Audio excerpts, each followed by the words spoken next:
Welcome to the Banker Lamp. Please enjoy the video.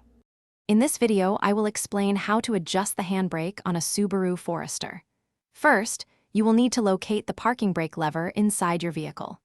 Next, carefully remove the center console trim to gain access to the adjustment nuts.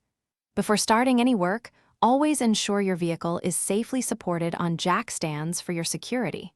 This process is straightforward and can improve your vehicle's safety. Once you have access, you will see the handbrake cable and its adjustment mechanism. Begin by loosening the lock nut that secures the adjustment nut in place. Then, carefully tighten the adjustment nut until you start to feel a slight resistance.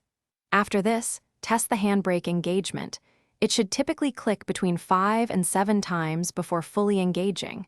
This ensures proper tension. After adjusting, it is crucial to confirm that the rear wheels spin freely when the handbrake is completely disengaged. This prevents unnecessary wear on your brake components. Once satisfied with the adjustment, securely retighten the lock nut to ensure the setting remains fixed. Finally, carefully reinstall the center console trim and perform one last test of the handbrake to confirm proper operation. Remember to regularly check your handbrake's function as part of your routine vehicle maintenance. If you ever feel unsure about performing this adjustment yourself, it is always best to seek assistance from a qualified professional mechanic. Proper handbrake function is vital for your safety and the longevity of your vehicle's braking system.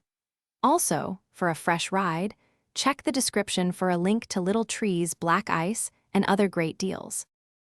Thanks for watching. If this was helpful, leave a like and consider subscribing. See you next time.